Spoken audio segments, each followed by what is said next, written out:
그럼 지금까지 미분에 대해서 수치 미분에 대해서 살펴보았습니다.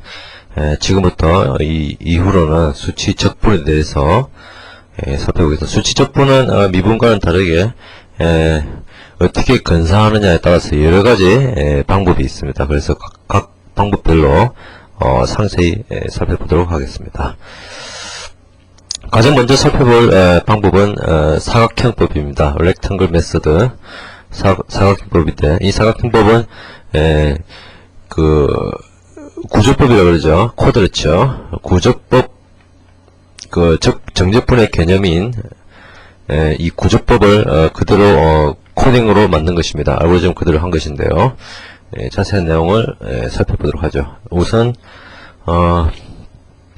정제분이 어떤 개념인지를 살펴봐야겠죠. 정제분이라는 것은 어떤 함수 fx에서 구간 ab가 있을 때 그 ab 사이의 넓이를 의미합니다. 예를 들어서 이제 이게 지금 x축이라고 그러고요. 이게 x축이라고 그러고, 함수가 이렇게 돼 있다면 어떤 a부터 b까지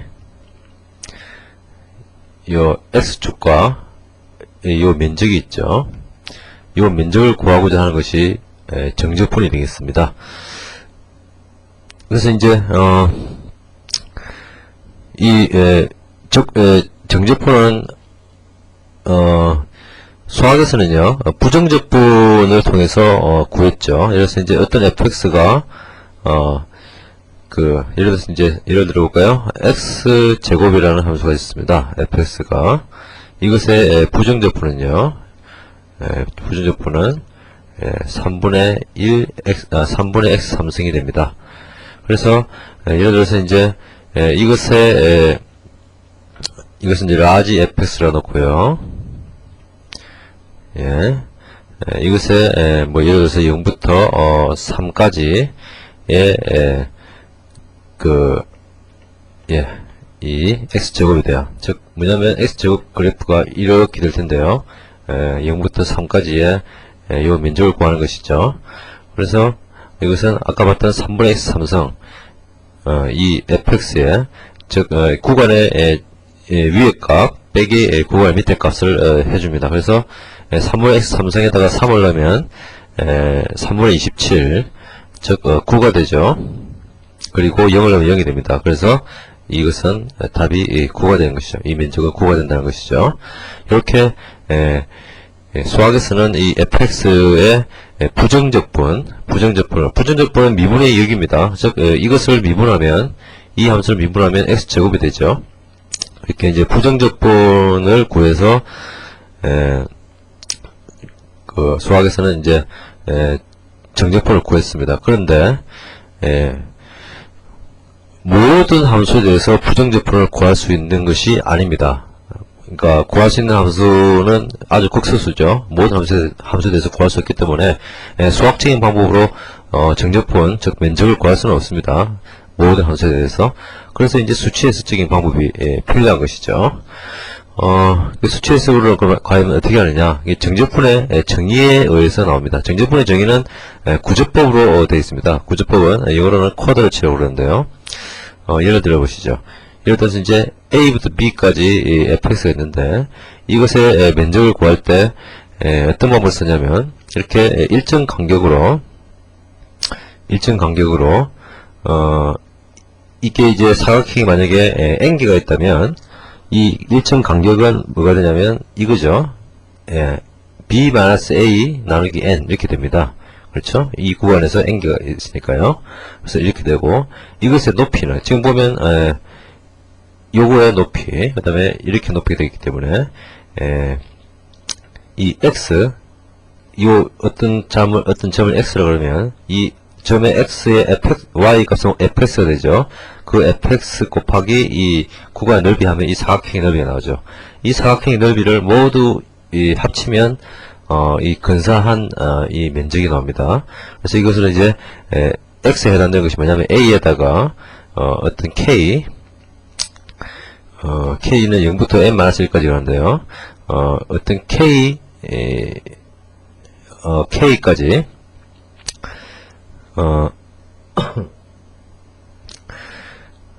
k를 곱하면 어떤 위치가 나오겠죠. 그것을 이제 x 좌표. 그러면 이제 어떤 위치에 이래서 이제 어떤 위치에 이 사각형 면적이 구해지게 됩니다. 이것은 이제 0부터 n-1까지 시그마, 즉 이것을 다 합치면 우둘투둘하지만 어쨌든 비슷한 모양의 정적분이 즉 면적이 구해집니다. 그런데 이 간격을요, 이 n을 즉 만약에 10등분 했다면 이것을 100등분으로 혹은 1000등분으로 혹은 10,000등분으로 이렇게 더 잘게 쪼갤수록 예측할 수 있으시겠습니다만은 더 잘게 쪼갤수록 실제 정적분, 즉 이 곡선의 면적과 근사하게 되는 거죠. 수렴하게 되는 것이죠. 그래서 이제 정적분의 정의는 이렇게 됩니다. 어떤 S, 면적 S는 fx의 면적인데 a부터 b까지의 면적으로 정의하면요, 이것은 리밋 n이 무한대로 갈 때 k는 0부터 n-1까지 f a 더하기 m b-a 나누기 n 곱하기 k, 즉 y 값이고 x 값은 m b-a 나누기 n, 이것은 x 값이 되죠. 이것을 합친 것입니다. 이것을 합친 것은 결국 수학으로 볼 때는 이제 부정적분 함수 large f b-a와 같은데, 수치의 세계에서는 이제 부정적분을 이제 구할 수 없다고 보는 것이기 때문에 이런 이 사각형 면적을 통해서 정적분을 구하는 것이죠. 근데 이게 n이 무한대, 아주 이제 이것을 잘게 쪼개면 정적분에 근사하게 간다는 얘기죠. 그래서 수치에서 갈 때도 이것을 잘게 쪼개면 쪼갤수록 정적분의 값에 유사하게 나오게 되겠습니다. 그래서 이제 앞에서 봤던 이것도 사각형을 이용하는 것인데요. 어쨌든 컴퓨터를 하는 컴퓨터에서는 이 무한대라는 개념, 즉 이런 극한의 개념이 없습니다. 그렇기 때문에 어떤 무한대라기보다는 어떤 큰 값 이렇게 하기 때문에 이왕이면 오차가 적은 방법을 선택하는 게 좋겠죠. 그래서 이 수치 적분으로 수치 적분 중의 방법인 렉탱글 메소드는 이 그림 같은 경우에는 구간의 왼쪽 값을 y로 취했고, 이 그림 같은 경우는 구간의 오른쪽 값을 y로 취했습니다. 그렇죠. 뭐 이렇게 해도 n을 크게 하면, 즉 간격을 좁게 하면 정적분이 구해지겠습니다만은 어차피 크게 한다는 자체가 한계가 있기 때문에 이왕이면 중간값을 해보자는 것이죠. 중간값을. 왜냐면 이 값도 아니고 이 값도 아니고, 즉 이것과 즉 여기 이것의 중간값 있죠. 이것이 아니죠. 이 구간과 이 구간의 중간에 이 값 있죠. 이게 xi이고 이게 xi 더하기 1이면 xi 더하기 xi 더하기 1 나누기 2, 즉 이 중간값에 대한 fx 값, 이것을 가지고 사각형의 높이를 삼으면 더 오차가 적지 않느냐, 이런 것이죠. 그래서 사각형법은 물론 앞에 그림처럼 왼쪽이나 오른쪽을 선택해도 됩니다만은 중앙을 선택하는 것이 더 오차가 적다라는 것이 직관적으로 예상이 되시죠. 그래서 이제 사각형법은 기본적으로는 정적분의 정의도로 면적을 구하는 것입니다. 정확성을 위해서 xi, xi 더하기 1 구간에서는 xi 더하기 xi 더하기 1 나누기, 즉 이 구간의 중간값을 y값을 가지고 직사각형의 높이를 선다는 것입니다. 그래서 이 s는 이렇게 되겠죠. s는 0부터 n-c까지 어떤 si, 요 하나의 면적을 si라고 그러면 이게 si가 되는데, 이 si는 뭐냐면 이렇게 되죠. 델타 x, 요 간격 곱하기 높이는 xi 더하기 xi 더하기 1, 요 두 개의 평균값, 이것의 fy값, 이것을 곱하면 직사각형의 면적이 나오죠.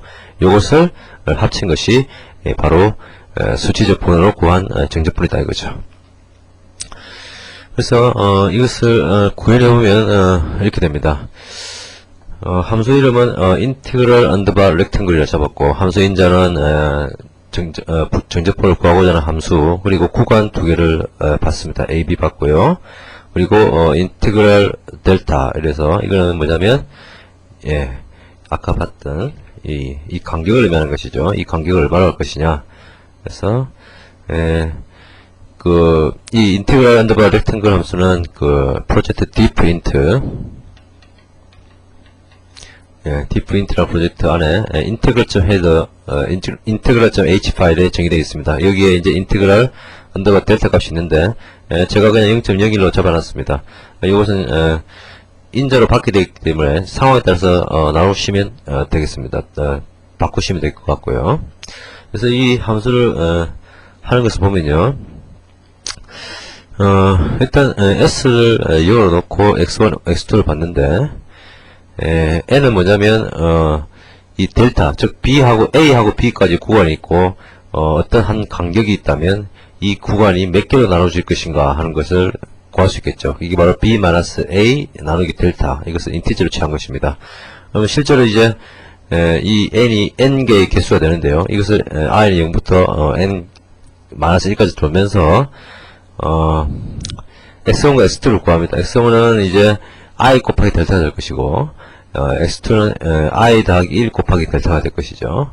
그래서 뭐 요게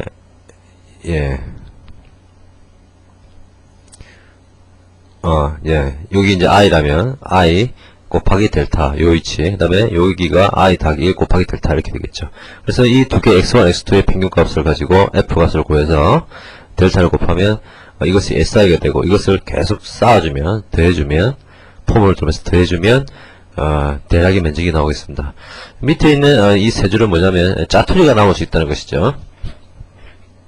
짜투리가 남을 수 있죠. 예를 들어서 뭐 뭐라 그럴까요?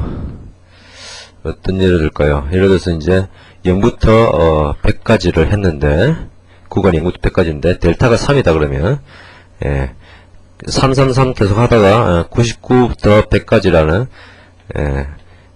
길이 일자리 구간이 하나 남게 되죠. 이 일자리 구간에 대한 처리를 여기서 해주는 것입니다. 그래서 뭐냐면 요 그림 보면 이제 여기 다른 것보다 폭이 작은 사각형이 있는데요. 이것을 보면 이 위치가 뭐냐면 여기서 정수로 이제 나눠버렸기 때문에, 정수로 이제 소수점을 날려버렸기 때문에 요 어떤 실제로 구하고자 하는 면적 b보다 어떤 작은 값이 있겠죠.